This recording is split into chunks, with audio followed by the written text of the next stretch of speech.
शिर्डीला जाण्यासाठी निघालोय। पॅकिंग सर्व रात्रीच केली होती आणि तुम्ही बघू शकता वेदिकाची एक्साइटमेंट, कंटिन्युअसली डान्स करते, हसते, नाचते।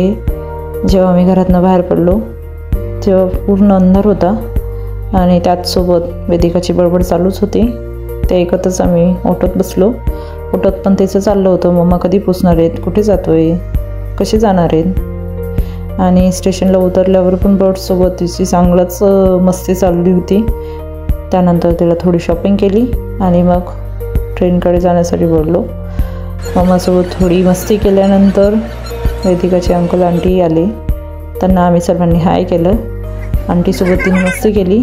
त्यानंतर आम्ही वंदे भारत ट्रेनमध्ये चढलो।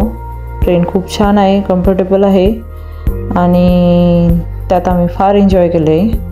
ट्रेनमधनं बाहेरचं ॲटमॉस्फिअर, सकाळचा मॉर्निंग सनराईज, ग्रीनरी, त्यात पाणी, सर्वच आम्ही खूप एन्जॉय केलं आहे। सर्व बघण्यासारखंच होतं, खूप सुंदर होतं आणि त्यासोबत वेदिकाची मस्ती, आमच्या गप्पा, वेदिकाचा डान्स, सर्वच आम्ही फार एन्जॉय केलेलं आहे।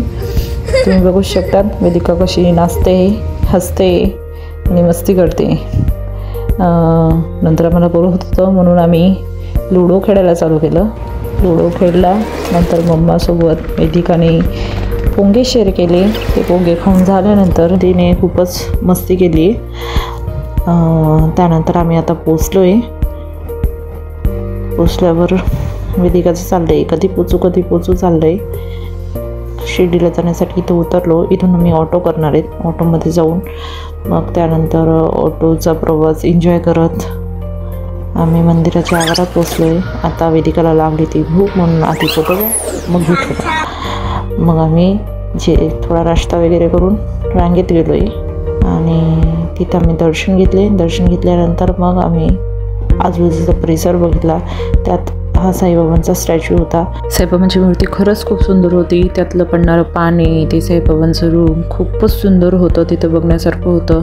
त्यात साईडला पण 2-3 स्टॅच्यू होते, आजूबाजूला गार्डन होतं, परिसर खूप सुंदर होता। आणि आता वेदिका हात जोडून तिथे बाबांचा नमस्कार करत होती। ती तिथून यायला तयारच नव्हती। तिच्या बाबांनी तिला जबरदस्ती तिथून उचलून आणलं आणि मग आम्ही पुढे गेलो द्वारका माईला। तिथे श्री चावडी म्हणून होती, ती पण त्यांना पण भेट दिली, खूप छान होतं। आता आले वेदिकाची शॉपिंग टाईम। वेदिकाने खूप सारे टॉईज बघितले, शॉपिंग केली। तिथं खूप सारे दुकानं होते, शॉप्स होते। शॉप्स खूप सुंदर होते। त्यात हे शॉप होतं जिथं साईबाबांची मूर्ती फार सुंदर होत्या। आता आम्ही निघालोय परतीच्या प्रवासाला। त्याआधी चहा घ्यायचा होता म्हणून चहासाठी थांबलो। वेदिकाचं ऑटोमध्ये चाललेली मस्ती खूप एन्जॉय करत होती। नंतर आम्ही स्टेशनला पोचलो। स्टेशनला वंदे भारत ट्रेन लागलीच होती। आम्ही सर्वांना लास्टली बाय करून तिथून निघालो। आमचा व्हिडिओ आवडला असेल तर लाईक, शेअर, सबस्क्राईब करा। थँक्यू।